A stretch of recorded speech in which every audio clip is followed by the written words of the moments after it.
مريضا أو على سفر فمنكم مريضا أو به أذى من رأسه فمن كان منكم مريضا أو به أذى من رأسه ففدية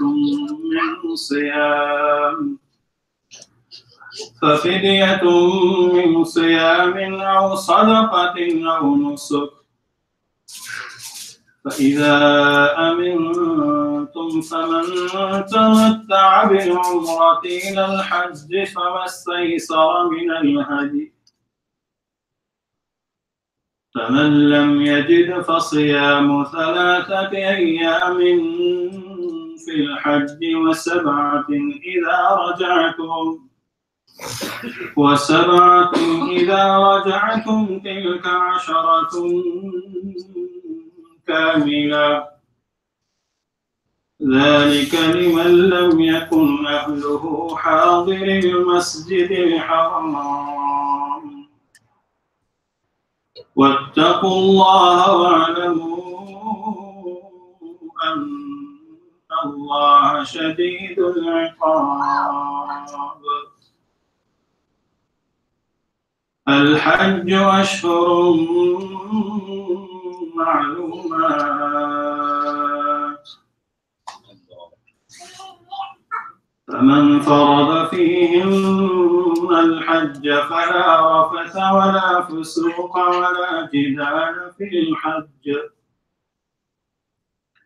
وما تفعلوا من خير يعلمه الله وتزودوا فإن خير الزاد التقوى واتقون يا أولي الألباب.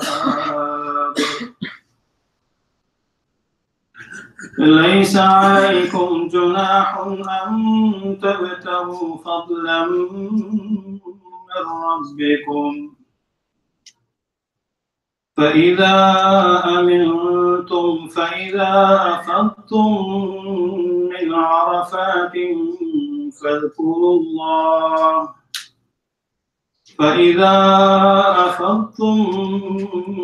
عرفات فاذكروا الله عند المشعر الحرام واذكروه كما هداكم وإن كنتم من قبله لمن الضالين.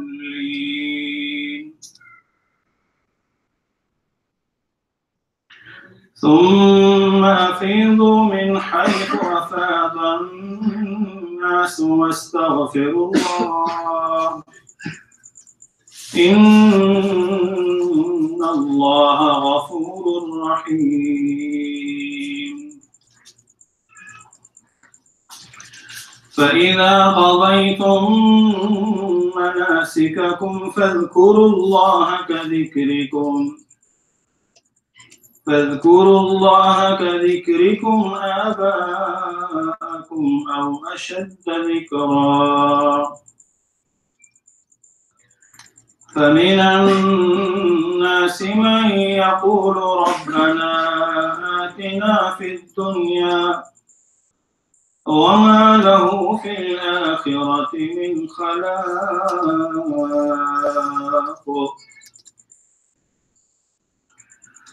ومنهم من يقول ربنا آتنا في الدنيا حسنة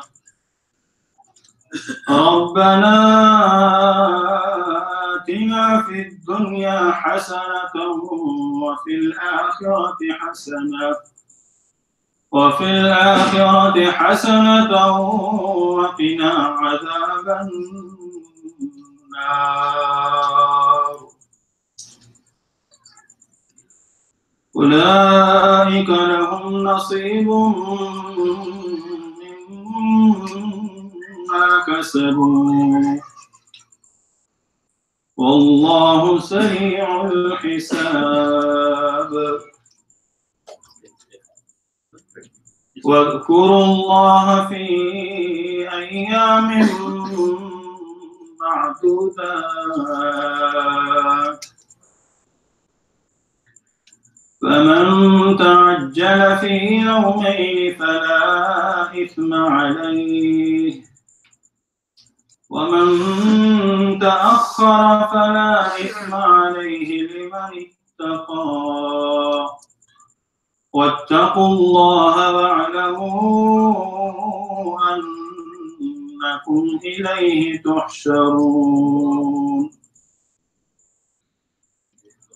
ومن الناس من يعجبك قوله في الحياة الدنيا ويشهد الله على ما في قلبه وهو ألد الخصام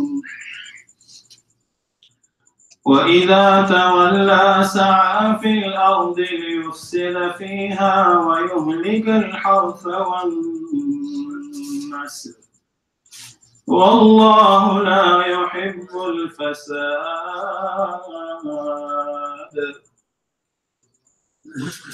وإذا قيل له اتق الله أخذته العزة بالإثم فحسبه جهنم ولبئس المهاد ومن الناس من يشري نفسه ابتغاء مرضات الله والله رؤوف بالعباد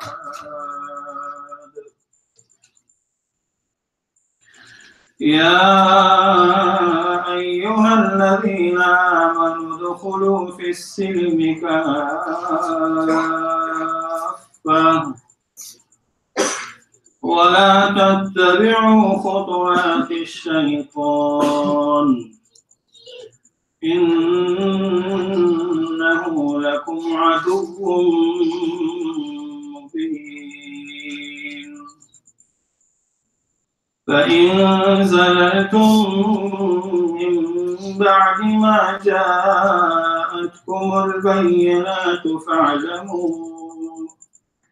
فاعلموا أن الله عزيز حكيم هل ينظرون إلا أن يأتيهم الله في ظلل من الغمام هل ينظرون إلا أن يأتيهم الله في ظلل من الغمام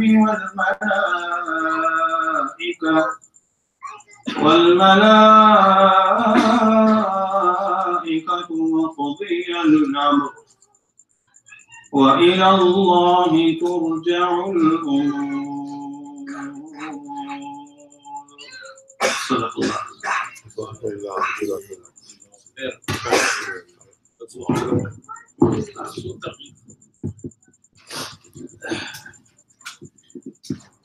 بسم الله الرحمن الرحيم.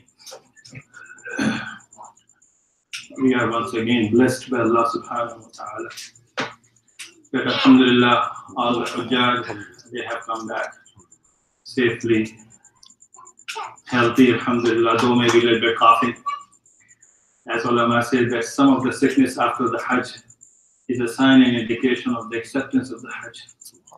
And alhamdulillah, we are thankful to Allah subhanahu wa ta'ala that our very beloved, very respected teacher and our elder is alhamdulillah back. And we are again blessed by Allah subhanahu wa ta'ala to be around him. May Allah subhanahu wa ta'ala accept the efforts and the manasik of all the Hujjaj. Ameen. Basically, I will just quote one of the sentences from one of the great faqih of the time, Mufti Azam Pakistan, Mufti Waliyasan Saheb Tonki rahimahullah, rahmatullahi alayhi. He used to say, Ka'batullah ki misal kasuti ki hai. The example of Ka'batullah is of that stone If you have ever seen a goldsmith, he has a stone. If you take him anything, he will rub it with that stone. And if it's real, it will shine. And if it's fake, it will be dull. So he used to say, Ullah की मिसाल कसौटी की है, जो वहाँ जाके चमक जाए, वो असल हज का जो समर है वो पा जाता है. The one who goes there and he comes back, change. His life is changed. His behavior is changed. The way he conducts with people, that is changed. The way he deals with people, that is changed. The way he do transactions, that is changed. The way he reacts while he's angry, that is changed. You know, the way he is obedient and thankful to Allah when he has, you know, good days, and the way he conducts himself when there's hardship in life. If all these changes comes in his life, this is the meaning that this person, his hajj is accepted. Because he has came back, changed. That is why, you know, in old days, there used to be 1 or 2 people from the entire locality, not the community, but the entire locality, they will be called Haji Saheb. And Haji Saheb was a different title at that time. You know, people used to look upon him for their decisions. You know, because at that time the Hajj was so difficult. People will walk and travel on the camels, on the, you know, animals going in the ship, and a lot of the people, they will never come back. That is why they would go, and before they go, they would go settle there. As Sheikh always explains, that before we go, we have to settle all the pending issues, go ask for forgiveness and all those things. So there used to be 1 or 2, but they used to shine. Alhamdulillah, it's a mercy of Allah that we have now so many Hujjaj. It is the blessings of Allah subhanahu wa ta'ala, but at the same time I'm reminding myself, in first place, that how much of a change I have in my life after going there. So the Mufti Sahib, he used to say, Abdullah ki misal kasauti ki, जो आने के बाद बदल जाए उसने हज कर लिया, और जो आने के बाद न बदले उसको फिर डर होना चाहिए. And the one who does not change, as sometimes we see people, if they used to cheat, now they're doing frauds now, because now they've been certified to do the frauds. You know, if they used to go for something small, now they're going for bigger and bigger. Why? Because they are certified that he's Haji Saheb now. So I remind myself with this in first place, and everyone else, that once Allah subhanahu wa ta'ala gives somebody the opportunity to see the house of Allah, because it's very rare. Out of 2 billion Muslims, how many they perform Hajj every year from outside? Maybe 2 million people. The rest is local. If you take a ratio from 2 billion to 2 million, what is the ratio? If you are the one who is being among that group, how fortunate you are, how lucky you are that you are standing in front of Allah. As Shaykh explained so many times, that Allah subhanahu wa ta'ala sends His mercy upon Allah. Out of it, 60 of them is being showered upon those they are doing tawaf around Allah. 40 of them, they are being showered upon those they are praying. And 20 of them are being showered upon those they are just sitting there and looking at Allah. Because looking at Allah is also an ibadah. It's not just a structure, it's just not a building, it is the house of Allah. Looking at the building does not get you anything. It may be such a nice, beautiful building, it may be a high-rise, you can snap a few pictures, but it's not going to get you anything. But looking at Allah.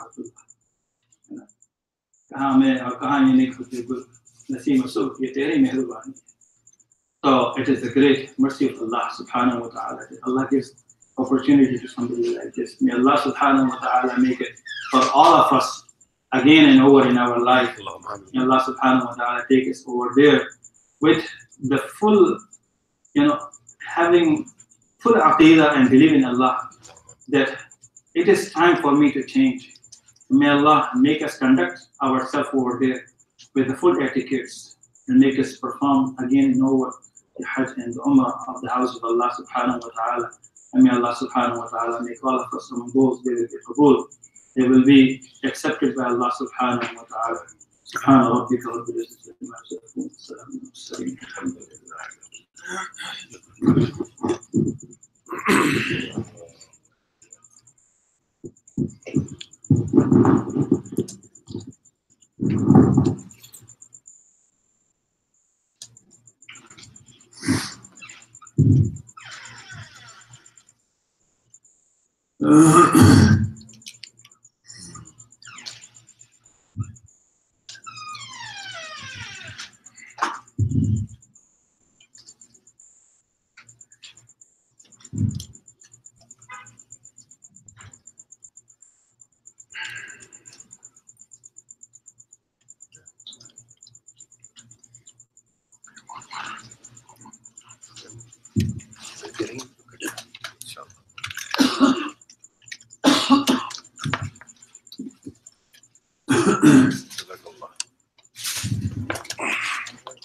نحمده ونصلي على رسوله الكريم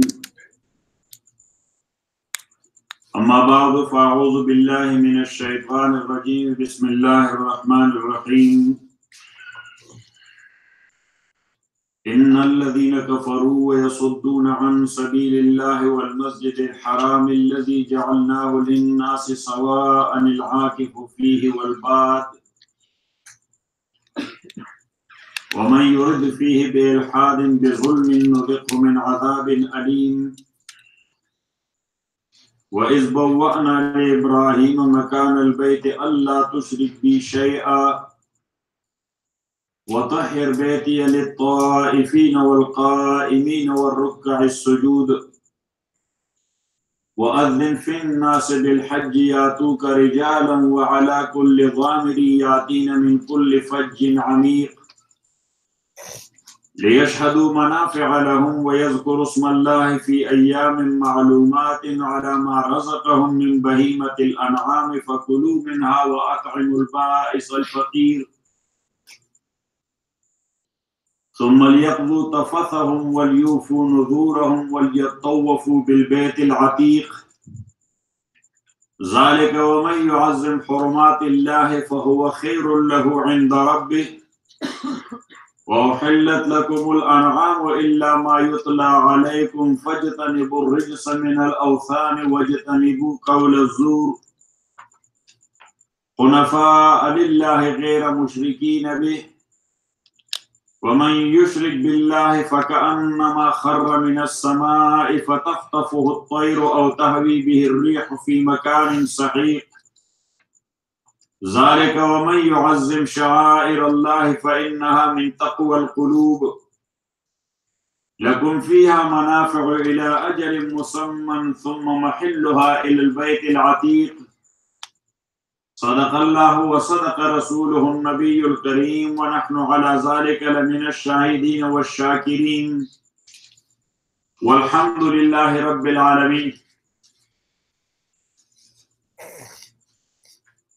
My dear respected brothers and sisters in Islam,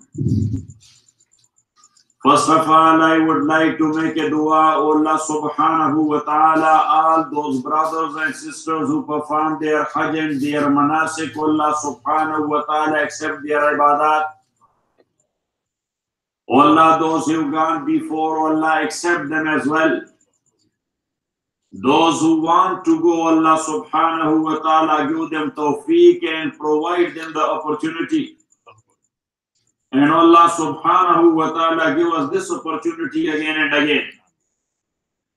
As you know, my respected brothers and sisters, that every single individual, especially the Muslim, he has two fears: not to face poverty, hunger in the life of this world, and not to get punished in the hereafter. And as you know, that punishment is because of sins.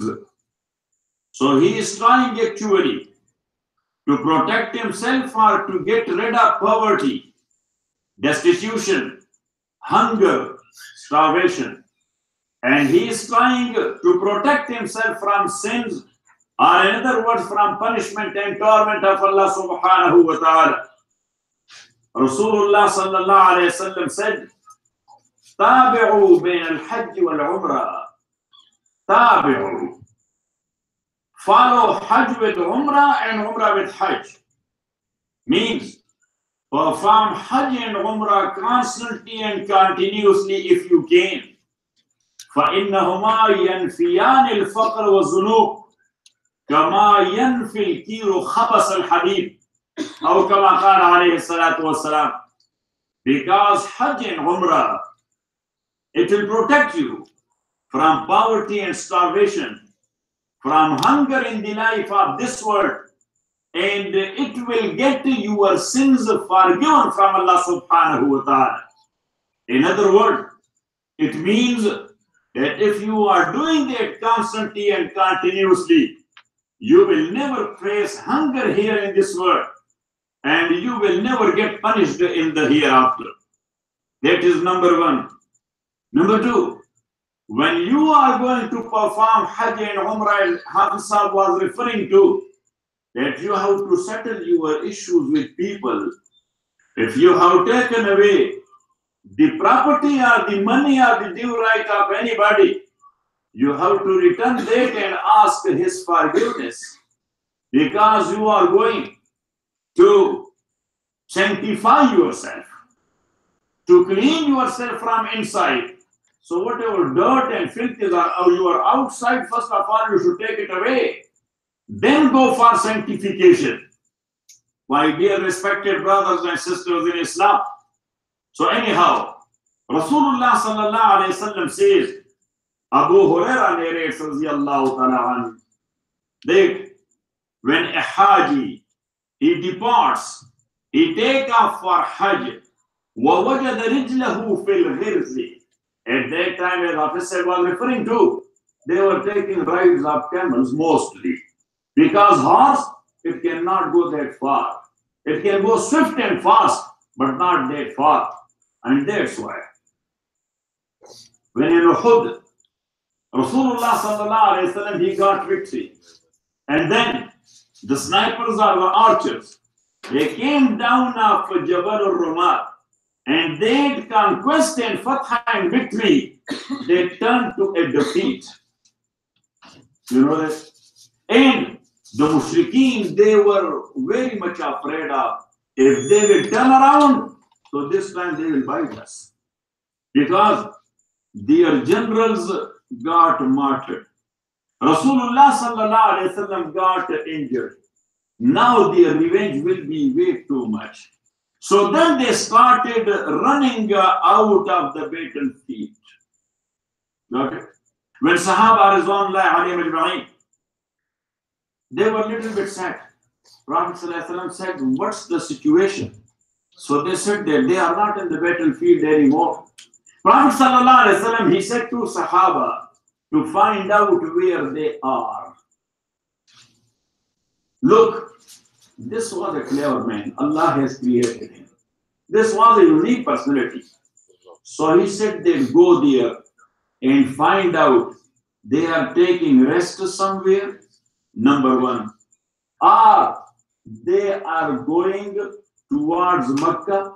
Number two. And number three, that they are riding their horses or they are riding their camels.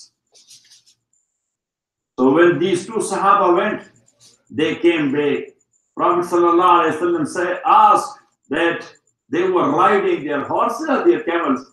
So they said, no sir, they were riding their camels. So Prophet sallallahu alaihi wasallam said, collect whatever you have in the battlefield. We have to go back to Medina. If they were riding their horses, so they were not going on that far journey and far trip. They were trying to come back once again and to fight us. Now when they have taken the ride of their camels, so people are not fighting when they are mounted on camels, but they are going on a long trip. You know what I'm saying? So and that's why Allah subhanahu wa ta'ala, here the ayah I recited, وَأَذِّن فِي النَّاسِ بِالْحَجِّ يَأْتُوكَ رِجَالًا وَعَلَى كُلِّ ضَامِرٍ يَأْتِينَ مِنْ كُلِّ فَجٍّ عَمِيقٍ. Ibrahim alayhi salatu wa salam, when he built up the house of Allah subhanahu wa ta'ala, and that construction of Ibrahim was construction number 4. Before Ibrahim alayhi salatu wa salam, the house of Allah, which was the first ever structure laid over the earth of Allah and land of Allah, that was by the angels of Allah subhanahu wa ta'ala. Got it? Jibreel was their leader, and they built up the house of Allah. Allah says, Inna awwala bayt allazi wuzi'a lin-nas lallazi bi Bakkata mubaraka. That the first structure which was laid upon earth, that is the structure of the house of Allah. And as you know, that if human is there, he will build some place for himself to live therein. So it means that no human was there. Otherwise, there would have been a few houses, or at least mud houses, or at least yes, the huts. At least the huts. So nothing was there. There was only structure on the land of Allah, and that was the house of Allah, Baytullah. That was constructed by the angels of Allah subhanahu wa ta'ala. And the second one, when Adam alayhi salatu wasalam was created by Allah, so he rebuilt it. Because as you know, that Makkah is called valley. That's what? Say. They're just like a couple in between the mountains. So at that time, when the rainfall was taking place, so every time the house of Allah was getting flooded. When it was getting flooded, so it was broken. And once again, it was in need of reconstruction. So Adam alayhi salatu wasalam, he rebuilt it. Then after Adam, once again, when it was broken, his son, his name is Sheeth ibn Adam. You heard the name of Sheeth alayhi salatu wasalam. Sheeth ibn Adam alayhi salatu wasalam. I was traveling there sometime back, I think in 80s in Iraq. So accidentally, I was passing on a motorway or freeway. So the taxi driver, yes, I was looking at the signboard. So suddenly I saw there a signboard, Darih an-Nabi Sheeth ibn Adam alayhi salatu wasalam, that here is the holy grave of Sheeth ibn Adam. So I asked the driver, he was Iraqi, that Sayyidina Sheeth is here. He said, yes, close by. I said, go there. So anyhow, my dear respected brothers and sisters in Islam, Sheeth ibn Adam alayhi salatu wasalam, he rebuilt it for the second time. Then, after Sheeth alayhi salatu wasalam, when it was broken, so then Allah subhanahu wa ta'ala ordered Ibrahim alayhi salatu wasalam to reconstruct the Ka'batullah. And Allah subhanahu wa ta'ala has mentioned that construction in Holy Quran. وَإِذْ يَرْفَعُ إِبْرَاهِيمُ الْقَوَاعِدَ مِنَ الْبَيْتِ وَإِسْمَاعِيلُ. That Ibrahim was using one rock as a scaffold, and Ismail was using another rock as a scaffold. Ibrahim was working as a mason, and Ismail was helping him as a laborer. Ibrahim and Ismail both, they were making the stones, like the bricks. Yes, chokor. They were making it. Yes. And then Ibrahim used to stand upon that one rock as a scaffold, and Ismail used to bring the stone and give it one by one to Ibrahim alayhi salatu wasalam. Nothing was there in between, no tuna, no gutch, nothing. No cement. Yes. Dry stones and rocks over dry stones, but this was flat, so they were fixing it like this. You know what I'm saying? You understand or not? Yes. Yes, food is ready, but we will eat it inshallah 11 o'clock. So anyhow, my dear respected brothers and sisters in Islam, now those two stones or rocks were working as a scaffold. Having some pillars or some support, nothing was there.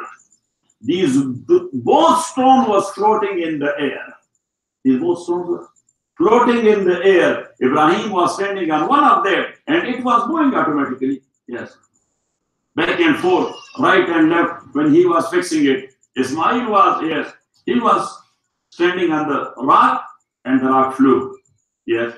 Went up, he gave to Ibrahim alayhi salatu wasalam the stone, and then once again the rock came down. He went for another stone. Now the rock of Ibrahim alayhi salatu wasalam, that's a famous one that is known by station of Ibrahim or Maqam Ibrahim. فيه آيات بينات منها مقام إبراهيم ومن دخله كان آمنا ولله على الناس حج البيت من استطاع إليه سبيلا. Those who performed Hajj and Umrah, they have seen the station of Ibrahim. Yes or not? Yes. They have seen the rock. Yes. They have seen the curved feet of Ibrahim there in the stone. Yes. Like someone is putting his feet in mud. Yeah. Yes. Same was the case of the stone of Ismail, but that is buried there in Hatim Mubarak. And that's why Hatim Mubarak in Hadith is called the Hijr Ismail. That's all what? Sometimes the ulama, they use Hajar Ismail, that the rock was there, but Prophet he used as Hijr Ismail, because Ismail alayhi salatu wasalam, Sayyidah Aisha used to, Sayyidah Hajara, she used to put him there. So that was Hijr. Hijr means the laps. Yes, laps is holding the baby. That was the part of the house of Allah, where Hajar alayhi salatu wasalam used to put who? Ismail as a small baby, the infant. My dear respected brothers and sisters in Islam. Anyhow, so Allah subhanahu wa ta'ala ordered Ibrahim alayhi salatu wasalam to rebuild his house, and he built it up. When the construction was completed, but to tell you one thing, in the construction of angels, the constructions of Adam, the construction of Seth, and the construction of Ibrahim alayhi salatu wasalam, this Hatim part was not outside Baytullah. Because that is the Sayyidah Aisha said, Raziyallahu ta'ala anha, كنت أتمنى أن أدخل البيت وأصلي فيه. Sayyidah Aisha said, I had a desire. If I can go inside the house of Allah to pray there inside, كنت أتمنى أن أدخل البيت وأصلي. Because as you know that our affiliation to Kaaba or to the house of Allah, that is, you know what I'm saying? Everybody is excited if he can enter the house of Allah. Yes, and that's why you become emotional there. Yes, jumping over Hajar Aswad and jumping to the walls and to the Rukn Imani or to any other part of the house of Allah. And that's what I'm saying, that our big problem, Muslims, that we are not sensible, we are emotional. Yes. Yeah. The moment we will become sensible, everything will be okay. Why our everything is a mess? Because of emotion. So anyhow, my dear respected brothers and sisters in Islam, this Hatim was inside the structure of the house of Allah. And the house of Allah was only walls, no roof was there. This was without roof. In the structure of angels, in the structure of Adam, in the structure of Sheikh, in the structure of Ibrahim, all together, the structure which we have, that is number 10. And the actual structure which is standing now, that is the structure being erected or established by Hujjaj ibn Yusuf. It is the same one, only repair is taking place. Got it? So, in the construction of angels, Adam, Sheikh, Ibrahim, alayhi salatu wasalam. After Ibrahim, the Amalekites, who the Jurhum tribe. After Jurhum, the Amalekites. After Amalekites, who came there? Qusay ibn Kilab, the great grandfather of Rasulullah sallallahu alaihi wasallam. All of them, they have rebuilt the house of Allah. Only walls, Hatim was inside, roof was not there. Hatim was inside, roof was not there. Got it? Okay. Got it. Yes. And it had two doors, one for entry, the other one to go out. And both the doors were there on the ground, not that high as that is now. Got it? In the time of Rasulullah sallallahu alaihi wasallam, when he was 35 years of age. So once again it got broken. So this time the Quraysh, they summoned their Loya Jargah. In Afghanistan we call it what? Say, Loya Jargah. In Pakistan we call it the National Assembly. In India they call it the Lok Sabha. What? The Lok Sabha. In Russia they call it Duma. Yes. So everywhere, our national council, they have a separate name. Got it? In Arab at that time they used to call it An-Nadwa. An-Nadwa. So they summoned the Nadwa and the elders, because there was no election.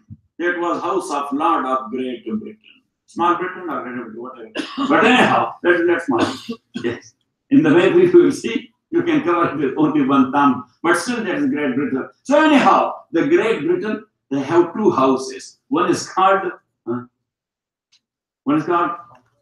House of Commons. The other one is called House of Lords. House of Commons is the elected one. And House of Lords, that is selected one. Selected by whom? By the Queen. You have a good relation there. So anyhow, so selected by the Queen, House of Commons. So that was House of Commons. Elders, the chiefs of the tribe, they used to be the member of An-Nadwa. Got it? And that An-Nadwa was started by Qusay ibn Kilab, the great grandfather of Rasulullah sallallahu alaihi wasallam, who by nature was a statesman. Got it? And he was, it was headed by Qusay ibn Kilab, the An-Nadwa. So anyhow, at that time, they summoned the An-Nadwa that we have to rebuild the house of Allah subhanahu wa ta'ala, but we need money. And they put a condition that everyone must contribute, but only from his lawful earning. Because every culture, they have this concept, lawful and unlawful. The Hindus have it or not? Yes. Say, Yes. the Christians, Yes. the Sikh, Yes. the socialist, Yes. the capitalist. Yes, that is something else. Criterion is different. What is lawful in this culture and what is lawful or unlawful in the other culture. But the basic concept is there. So what was lawful to the people of Arabia at that time and what was unlawful, they had their own rules for lawfulness and unlawfulness. So they said only from lawful earning.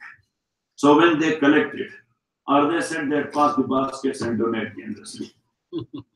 Yes. A common announcement after Juma prayer in America. What is that? Please pass the baskets and donate generously. So whatever the procedure was, so they asked for donation. When they collected the money, so the money they have the budget deficit. It was not sufficient for the construction of the whole house of Allah subhanahu wa ta'ala. So they decided to keep the Hatim portion to make it square. Otherwise, that is a rectangular type. That's what? A rectangular type or a mustatil type. But they say it is not sufficient for us, so we will make it square. And we will put the Hatim portion outside. Number one. Number two, they decided that we will put a roof. This was the first time when they put roof over the house of Allah subhanahu wa ta'ala. And number three, that we will put only one door there and that should not be on the ground, it should be that much high. So the people may not enter. That is against the sanctity of the house of Allah subhanahu wa ta'ala. What a hustle and bustle we are making in this closed door and closed house. Yes, when the doors were true and doors were open. So you know what was going on. Yes, if the police is not standing there, what the people will do in Hatim? Yes, when the rain falls, and from Mizab the water is falling down, you know that what happened to those Hajis who are standing under that water, because that is water of Rahmah coming from over the house of Allah. When it comes down, it mingle and mixed with the Rahmah and mercy which is coming over the house of Allah. So that water is full of mercy. So the Hajis at the time of praying, they rush to the Mizab al-Rahmah, to the water channel. Yes, and if one Haji, ya subhanallah, he gets wet, He gets wet. From Hatim, he comes out naked. Because we are emotional. His body is jumping to get a thread from his dress or from his haram. You know what I'm saying? So anyhow, my dear respected brothers and sisters in Islam, that's why I said that if Muslim will become sensible, everything will be okay. This emotionalism, yes, eagerness, excitement, that is good. But you have to find out where it should be applied. Yes, where it should be played. So anyhow, my dear respected brothers and sisters in Islam, so how we will put the roof? What type of roof should be there? They said the wooden roof. But such a wood which is strong that the rainfall or the weather or the hot weather and the desert and whatever, or the saltish air which is coming from the ocean, it may not harm that wood. So they found out that a Yunani ship, what? Yunani ship. A Greek ship that is in Jeddah, and it gets damaged because of the tufan, because of some type of tsunami in the ocean. It got damaged, and now the owner of the ship, he is selling that. He's not taking it back. So they say, okay, we will go to Jeddah under the leadership of Abu Sufyan ibn Harb. At that time, he was the elder chief. So under his leadership, a few elders went to Jeddah. They approached the Greek shipman and they asked him that you are selling. He said yes, because it got damaged. So that is very difficult to repair it here and then to sail up to Greek. So that's why I'm selling it. So they say, okay, we want to buy it. So he asked them, you want to repair it and to fix it for selling once again? They say, no. Actually, we need these wood. We are building the house of Allah. We want to make a roof of these wood for the house of Allah. He was a Christian. He said, house of Allah in Makkah. He said, they said, yes. He said, okay, that's for you for free. You can take it for free. They say, no, you are not. It means, yes, what is the message? First, they put the condition. Which money? Say, lawful money. Which money? Halal. In other words, yeah, halal money. In other words, halal money. And here they said that no, we will pay.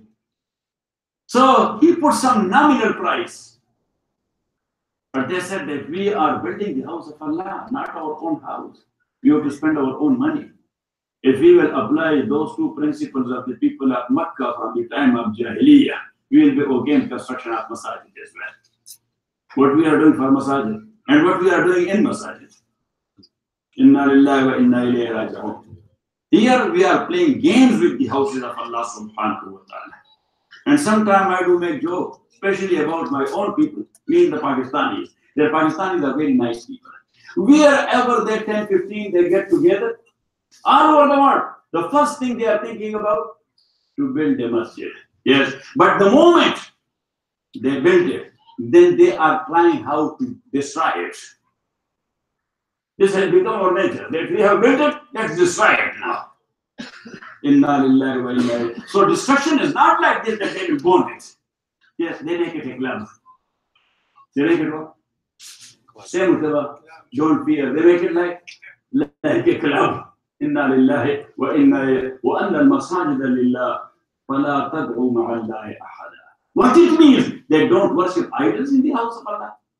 Subhanahu wa ta'ala. Don't do such a thing which is against the rules of Allah subhanahu wa ta'ala. That is called ash-shirk al-amali. Wa anna al-masajida lillah fala tad'u ma'a Allahi ahada. And since I have come to this country, for the last 20 years, I have this problem everywhere. Yes, because I have a different nature. Maybe that's a good nature or bad nature, but I have a different nature. There is no compromise on Quran and Sunnah. Whatever the rules of Allah is, yes, as much as we can, we have to apply it. Yes, and people are pushing us towards compromises. It should be like this and should be like this. And you know, Muhammad said, is it true or not? Bashar, Yeah. you know that. Yeah. So anyhow, my dear respected brothers and sisters in Islam, now the point is that Ibrahim alayhi salatu wasalam, he rebuilt the house of Allah. As you know, that whenever we do ibadah, what we do after ibadah? Dua.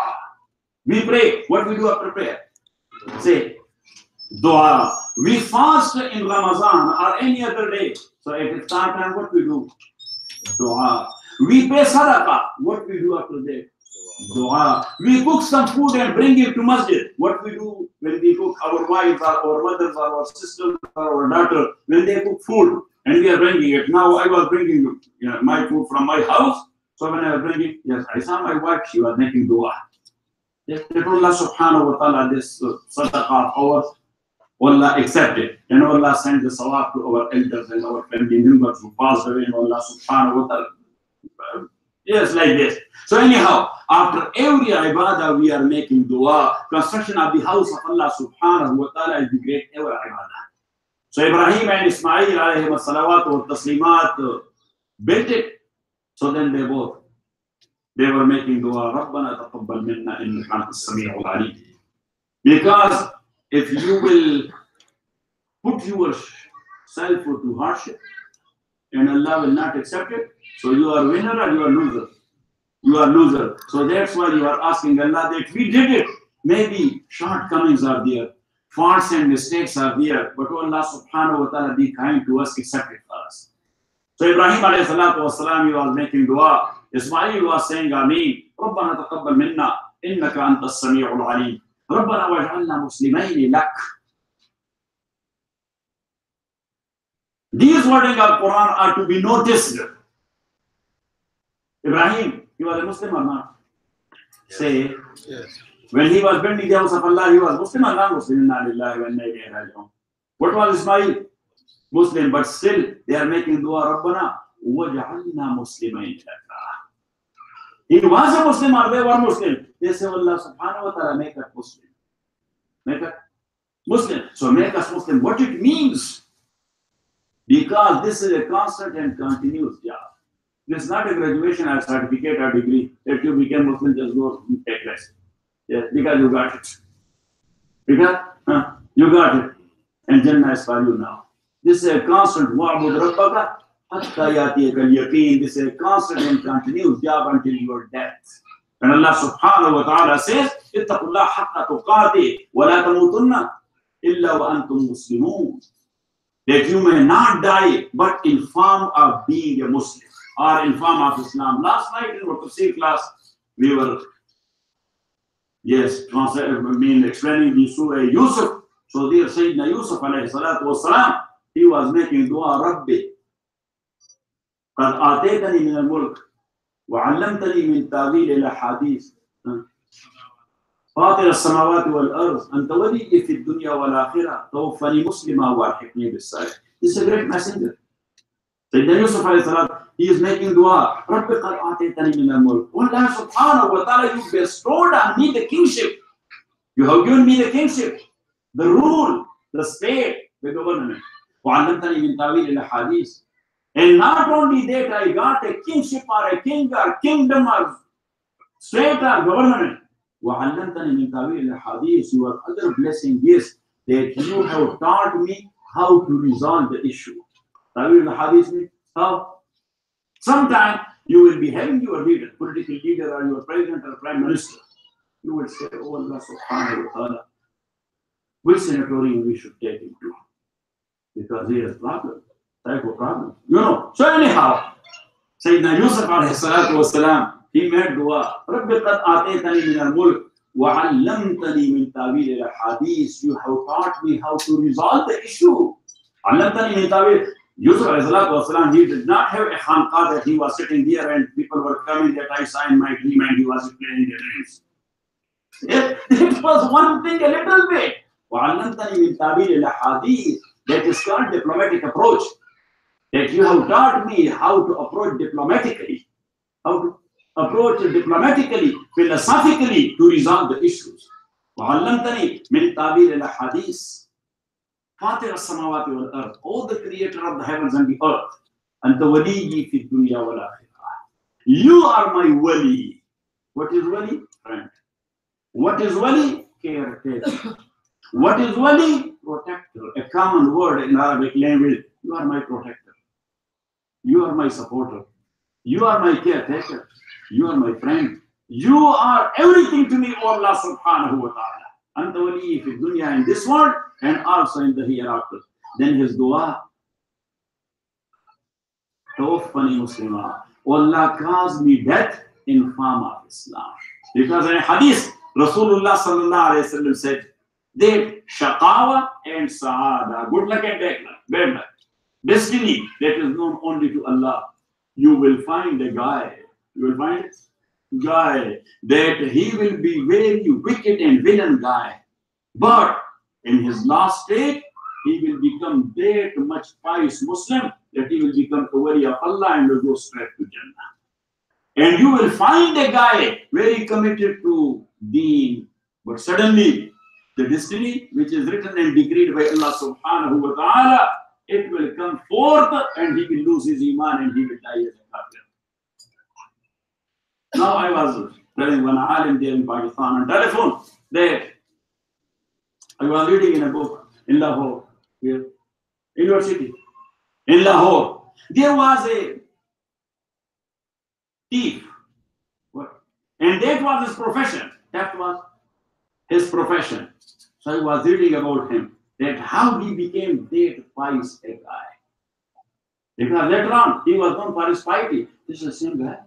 And it happened because destiny is known to Allah subhanahu wa ta'ala. In history, you have read a lot about one very big alim, one very big wali of Allah. Not that much big alim, but very great wali of Allah subhanahu wa ta'ala. And he is the direct student of Imam Abu Hanifa, rahmatullahi alayhi. And his name is Imam Fazl ibn Ayaz, rahmatullahi alayhi. You heard the name or not?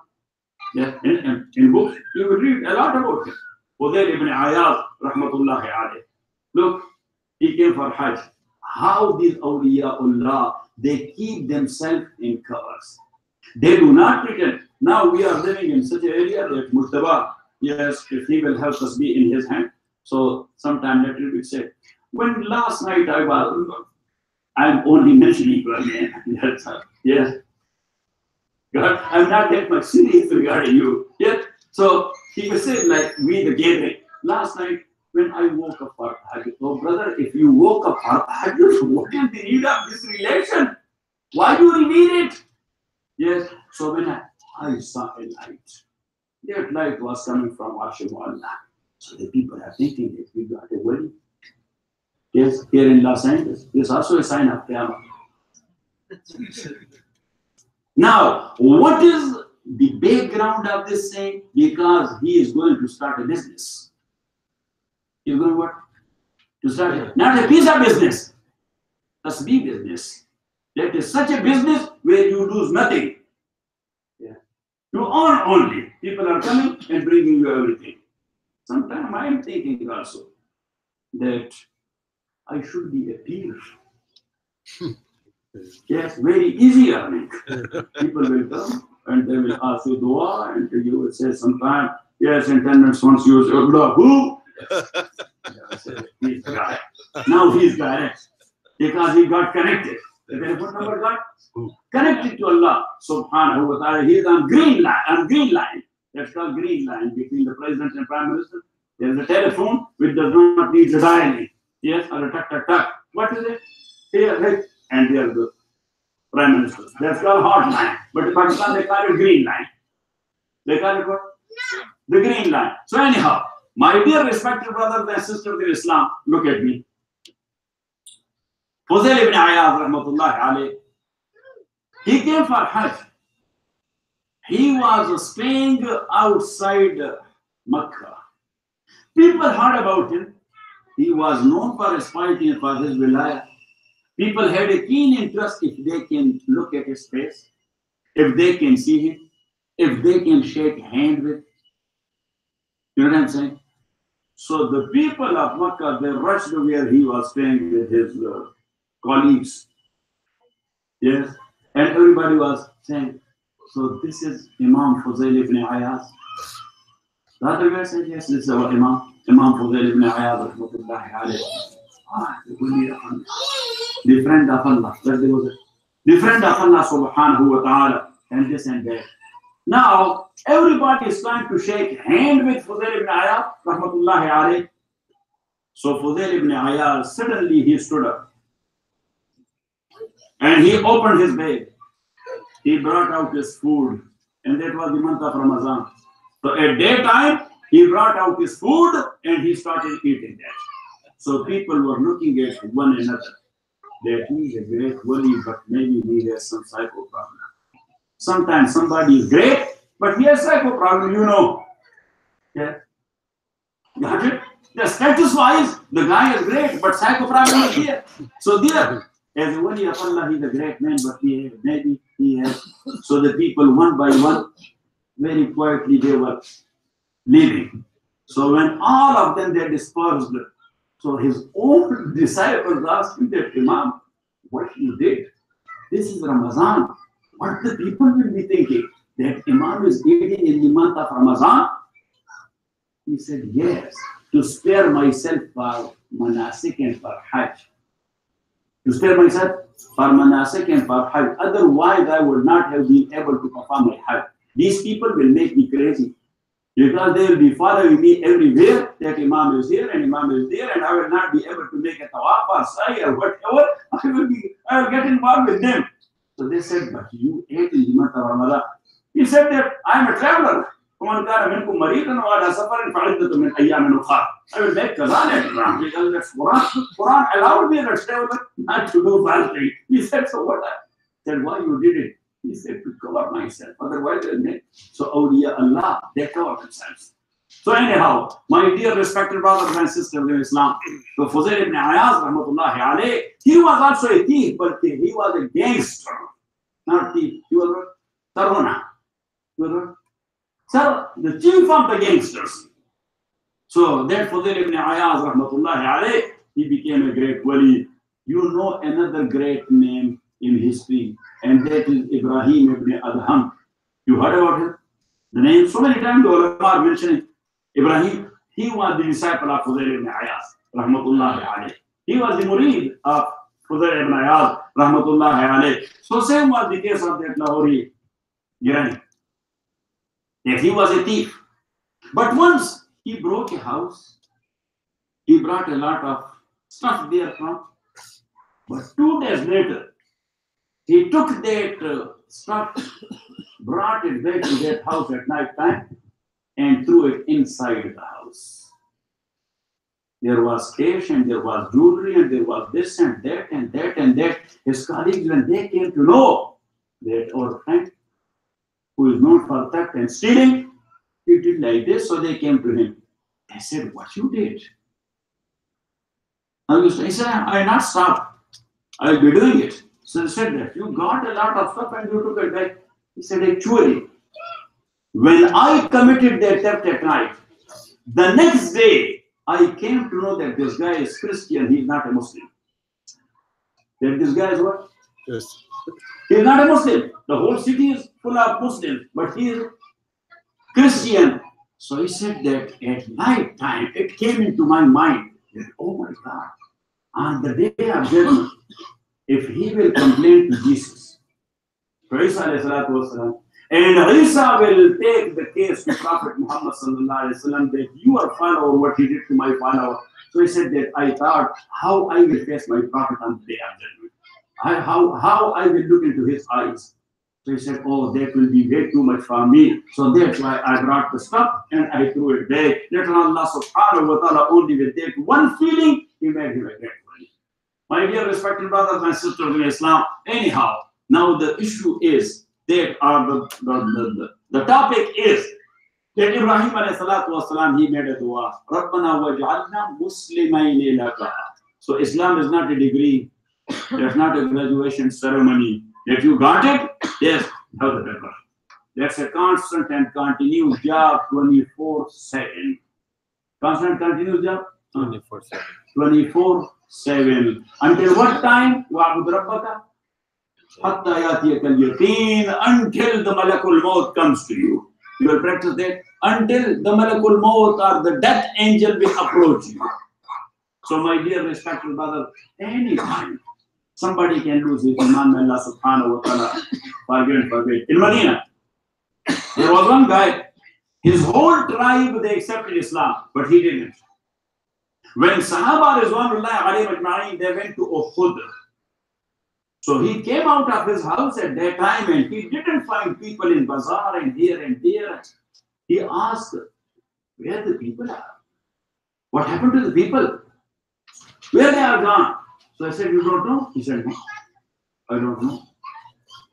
So they told him that the people of Makkah, a big army of 3,000 plus people, well equipped, they were coming to attack Medina. So Prophet ﷺ, along with his followers, they went to face them in Uhud. He said, they were attacking Medina? So they told him, yes, they were attacking Medina. He said, they talked about us that we are dead. They were attacking our city. You know what I'm saying? He went back to his home, put on his iron jacket. Yeah. Jacket every time is a that's the weapon. Its nature is changing, but jacket is jacket. So anyhow, he put on his iron jacket. My dear respected brothers and sisters, he went having a sword. He fought wholeheartedly. He killed a few kafirs, and then he got martyred there as well. But he was not a Muslim. He got killed. When the dead bodies, Prophet ﷺ, he was looking. Prophet said, this man, one Sahabi was standing there from his tribe. He said, sorry, sir, I forgot. Sorry, sir, I forgot. He said, what? He said that the thing happened like this. He told me when he came to Uhud. So he told, I said, you? Unexpectedly? You? He said, yes. I asked about you people, where the people are. They told me that they have gone there because the people of Makkah, they are coming to attack Medina. So he said that was a challenge to my ghera. So I went home. I put on my jacket, having my sword, came here to defend Medina. That's a matter of my ghera. But if you can please, I don't know what will happen to me. Tell Muhammad sallallahu alayhi wa sallam, ashhadu an la ilaha illallah wa ashhadu anna Muhammadan abduhu wa rasuluh. He got martyred. When the Sahabi related the story to Rasulullah sallallahu alayhi wa sallam, Prophet sallallahu alayhi wa sallam smiled. He said, Rajulun lam yusalli salatan wa lam yasum yawman wa dakhala jannah. What a man! He never prayed in his lifetime a single prayer, nor he fasted a single day and went straight to Jannah. You know what I'm saying? So this is called destiny. This is called luck. Allah subhanahu wa ta'ala make us lucky in this regard. So anyhow, coming back, because we will be praying, then you will be eating food, inshallah, whatever. Because our community, that's a nice community. Nice. We were doing that when we were there in our old place. This was our routine. This is our sunnah. This is our sunnah. Our way of life, that we are arranging welcome party for Hajis. And that is not for Hajis who were in our group or they were known to us. That's why today in Jummah prayer, I made an announcement that any Haji you know that he was gone for Hajj here or in Los Angeles or wherever, yes, you are the host, just invite him. That come on and join us in our welcome Hajis party. And why we are doing it? For two reasons.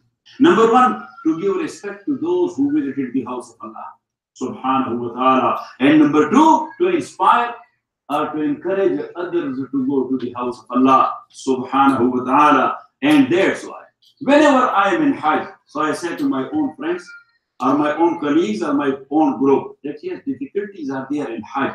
But when you will go back, don't tell people, oh my God, well, Allah saved us.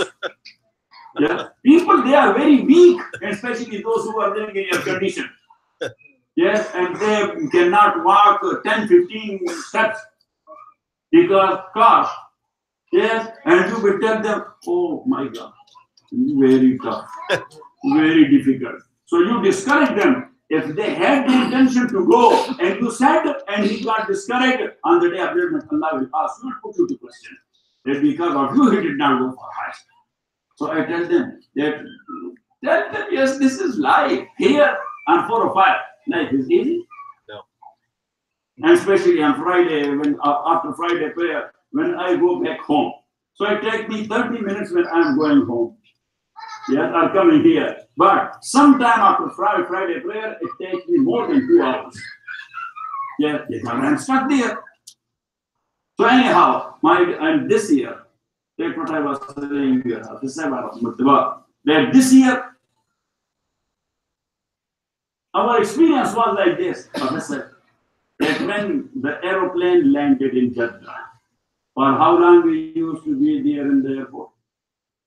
12 hours, 14 hours, yeah. We'll be sitting there on the ground, then stand, let's have a cup of tea. There is water, yes. And 12 hours, after 12 hours, you will get a bus. And then that bus, it will start in the name of Allah. Yes. A few step or a few spin of wheel, yes, checking. What is? Passports. What's your name? This is you? Yes. This is you. 4 or 5 places. Every place takes at least 1 hour. Or at least 4. So from Jeddah to Mecca, how much the distance is? 35, 40 minutes.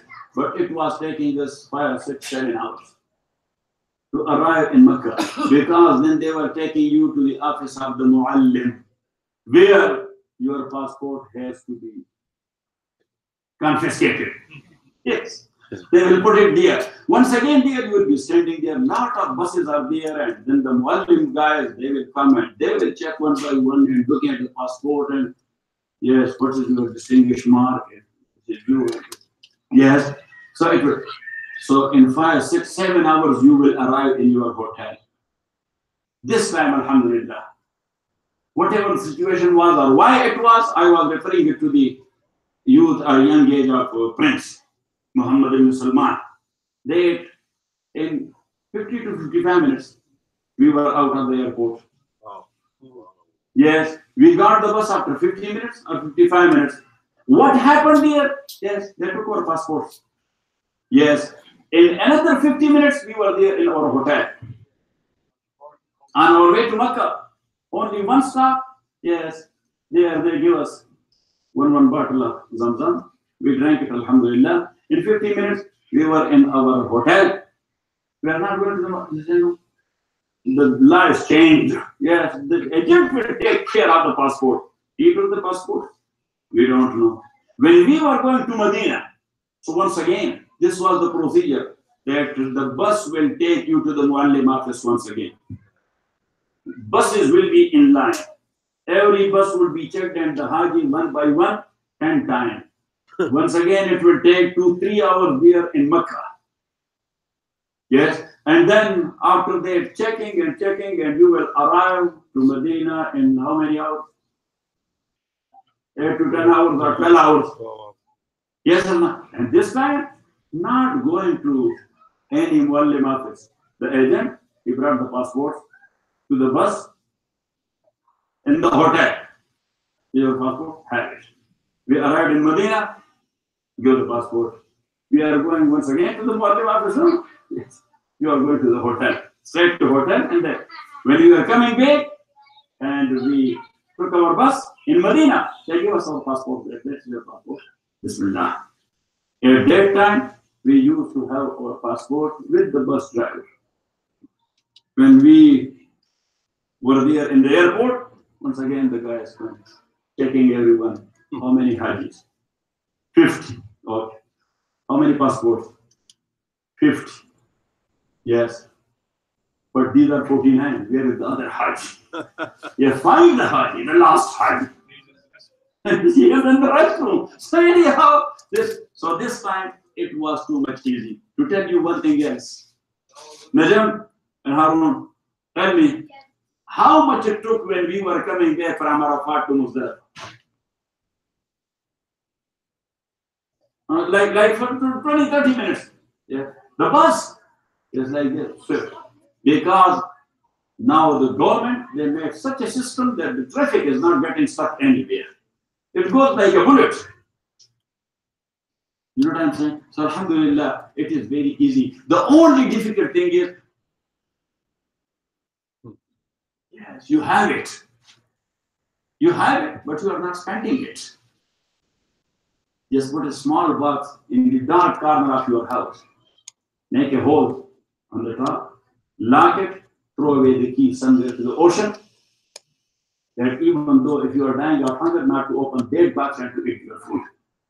Yes, so whatever extra is in your pocket, just throw it in that box. Inshallah, for next year Hajj, when you will open it 2 months before Hajj, there will be a lot of money. You will be in need of only a little bit. Inshallah, you will go. You will do that or not? Inshallah. You give me a word. Yeah, inshallah. So last year you went. Last year you were gone for Hajj or for Umrah? For Umrah. So inshallah. Anyhow, my dear respected brothers and sisters in Islam, Ibrahim alayhi salatu wasalam, he built up the house of Allah. So he said, Rabbana waj'alna muslimayni laka. Yes, God, or put aside the word laka, because then the meaning will get changed. But what is Muslimain? Submissive to Allah subhanahu wa ta'ala 24/7. So he said, oh Allah, ij'alna muslimain laka. Make us submissive to yourself for 24/7. Because a Muslim should not be Muslim only in Muslim. A Muslim must be Muslim wherever he is. He is in his job, in his business, at home, in masjid, on road. That's what I'm telling you every time in my lectures or in my bayan or in my muhadarat or in my durus.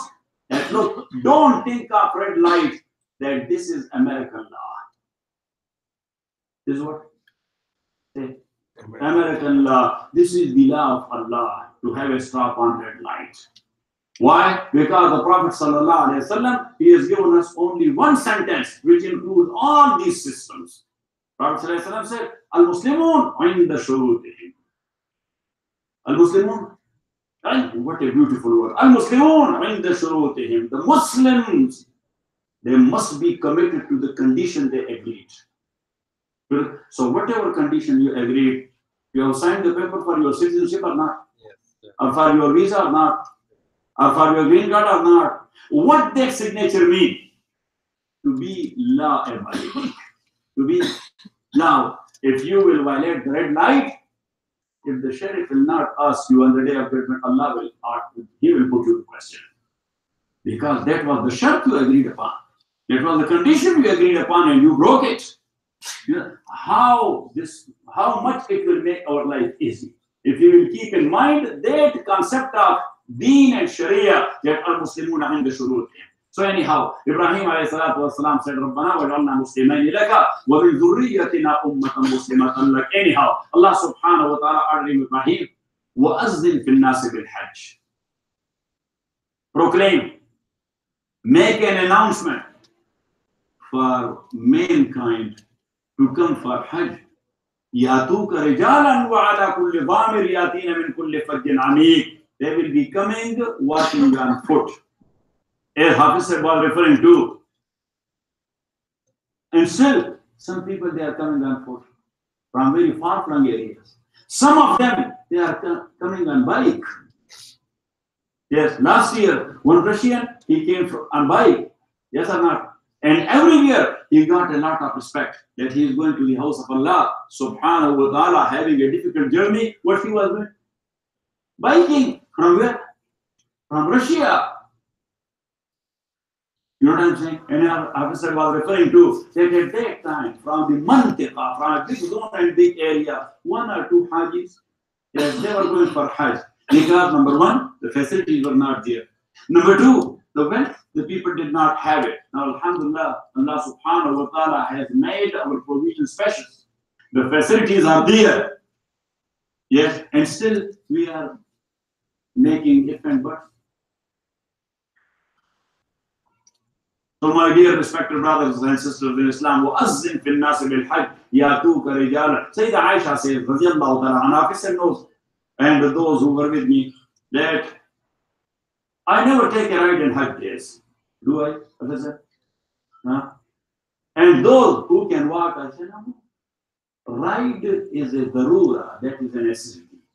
And Hajj, as much as you can do it on foot, walking. Now, at that time, the people were coming from their own countries walking on foot. Now we are doing it only there. We are the bus. Yes. Yes. I should not say that who said it, but anyhow, a few of them, they said it, we are going to die. We are going to die. And I'm not going to mention the name, but as you know that here we are living in luxury life. So what is luxury life? Lot of food. The hormones, yes, sir.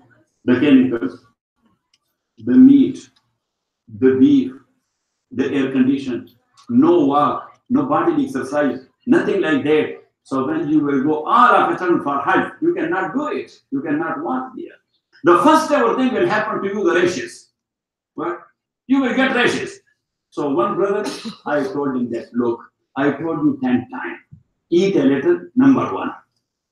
Number two, don't eat meat. And number three, have a walk every day, some bodily exercise. And I said, if you are not doing it and you will come for Hajj, so Allah will circumcise you for a second time. So you got circumcised, that's why you cannot walk. So Sayyidah Aisha radiallahu ta'ala anha, she said, Inna al-malaikata la tusafihu al-rukban wa ta'taniqu al-bushat. Or kama qala alayhi salatu wa salam, the Prophet sallallahu alayhi wa sallam told us, those who are making their Hajj, walking, or their Hajj, riding a camel or a horse or whatever ride they have, the bus or the car or the motorbike or whatever. So Rasulullah sallallahu alaihi wasallam says, on the day of judgment, the angels will shake hands with these Hajjis. But those who are walking on foot, without any condushah, so the angels will hug them. They will hug them. Haji Manzoor was with us. He was sick, but he was walking. So I'm walking very swift. So it was that far. So once again I stopped. I said, Haji Manzoor, you're okay? So he said, no. Yes. So I said that, should we arrange you a ride? So he learned that from me when I was giving my lecture, that those who will walk on foot, the angels will, the angel will hug. Yes. So Haji Manzoor, should we arrange you a ride? He said, no, I need a hug. He said, no, I need a hug. So anyhow, my dear respected brothers and sisters in Islam, وَأَذِّنْ فِي النَّاسِ بِالْحَجِّ يَأْتُوكَ رِجَالًا وَعَلَى كُلِّ ضَامِرٍ يَأْتِينَ مِنْ كُلِّ فَجٍّ عَمِيقٍ. So the hadith only I explain, and then inshallah. So Abu Hurairah says, رضي الله تعالى عنه, in the Hajj, إِذَا خَرَجَ إِلَى بَيْتِ اللَّهِ, when he depart for the house of Allah, وَوَزَعَ رِجْلَهُ فِي الْغِرْزِ, at that time it was saddle. What? The saddle and the pedal. Because saddle has it. Pedal, you have to put your foot there and to jump over the camel. So anyhow, what was Haridhu fil ghairs? In the pedal, he puts his foot and then he said Labbaik. He said Labbaik. Nada munadin min as-sama. And angels, he responds there from the heaven. Labbaik wa sadiq. Because Labbaik, you mean that I am here. Yes. So the angel said from Allah's side, you are accepted. Labbaik, you are a lucky man. Labbaik wa sadiq. Zaduka halal. Wa rahilatuka halal. Wa hajjuka majur. Zaduka halal. That your money or your stuff, that is halal. Wa rahilatuka halal. Your ride, that is with halal money. You have not cheated. You have not stolen it. You have not deprived anybody of his due right, and you are coming for Hajj. وَرَاحِلَتُكَ حَلَالٌ وَحَجُّكَ مَجُورٌ غَيْرُ مَزُورٌ. Your Hajj is not a burden on you. That is a reward for you. And Rasulullah sallallahu alayhi wa sallam says, if the case is other way around, if the guy is going for Hajj, but he is stealing here, defrauding there, misappropriate there, corruption there, taking bribe there, cheating there, just name it. And he made money. And then he is going for Hajj. And he says, Labbaik. So the angels say, La Labbaik wa la sadiq. Neither your presence is accepted, nor you are a lucky man. You don't have any good luck. if you are coming to the house of Allah, Hafiz Shirazi, a well-known name in Persian poetry. In Persian poetry. What? Say, Hafiz Shirazi. So Hafiz Shirazi says, Ke bazami to sajda kardam. Je zameen da baramad. Ke mara palid kardi to sajda yari aayi. When I put my head on the ground in sajda, so the ground or the earth, it shouted and cried. That lift up your forehead because you made me dirty with this sajda of riya of name and fame. You are not doing it with full sincerity for the sake of Allah. You are looking for name and fame. So pick up your head. Don't do that. And he said, but tawaf Kaaba rafta. But haram raham. I went to make tawaf of Kaaba. I mean, one of our, what is that, rahimahullah. In Pashtun culture, he was a well-known Mukharrir Khatib Maulana, maybe bigger. Yes. So once in his speech, he was, yes, when he was addressing his own people, being the Pashtun, and the way he was addressing them, his tone was different. He said that this house is the house of Allah. His attribute is Rahim and Kareem. His attribute is Rahim. So he is leaving everyone to make tawaf around his house. If this would have been my house, I would not have left any dallah to come here and to make tawaf. Any dirty man, I would not have left him to come here and to. So anyhow, when you are going, just think of your earning and your wealth, wherefrom you got it. Otherwise, Hafiz Shirazi says, "Ke batawaf Kaaba rafta ba haram raham nadadan." Ke birune dar se kar di, ke darune khana aayi. What good you have done in Los Angeles that you have come here now? First do good in Los Angeles, then come here. You know what I'm saying? So what is good in Los Angeles? We are human. We have a lot of shortcomings. We have mistakes. But there are certain violations which you have to resolve before going to the house of Allah subhanahu wa ta'ala. Look, this tasbih. This is my hand. All of you know that this is your tasbih. But you don't know where from I got it. You know it? Say, do you know where from I got it? But I know or not. I know that I bought it. I found it. I have stolen it. I committed a theft. Every single penny is known to you where from it came. This is a self-deception. If we make ourselves ignorant, it's okay. Let's go ahead. It's not okay, my dear respected brothers and sisters in Islam. You have to think about that. Last year in Pakistan, in durus and lectures in universities or colleges or madrasas, wherever or public gathering, wherever I'm going. So in the end, I was asking the people that you are two type of people, the ulama and the general public. I said that the ulama, they should give me a word, gentleman promise, that they will adopt two things or practice two things. I am giving them a surety that for sure they will go to Jannah. Yes, and if on the day of judgment, they will take you other way. So just find me somewhere. I will cry to Allah that I have told them a word. You should take them to Jannah. I said that you, the ulama, do two things. Number one, come down from arsh to farsh. Mingle with people. We the mullahs, we are thinking of ourselves like yes, we are the cousins of Jibreel, we are Mikail at least. You are a human. Allah has blessed you with some knowledge of Quran and Sunnah. Just mingle with the general public.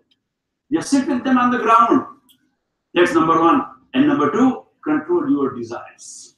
Because desire does not have any limit. It does not have any end or any limit. So control your desire. Live a simple life.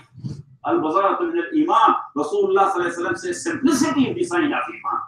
The most you are simple, the strong is your Iman. So there is two things. I said that you ulama, you are awliyaullah, you are the friends of Allah. And I said the general public, they must adopt and practice two things. Number one, don't miss your faraiz and your wajibat. Mandatory and compulsory things in Sharia. Don't miss it. Faraiz and wajibat. And number two, try not to earn even a single penny haram. From haram source, don't earn anything. For sure you will go to Jannah.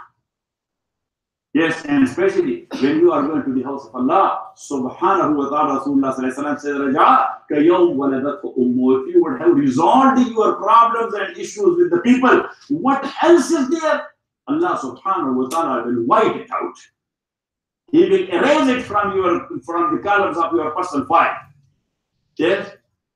Got it?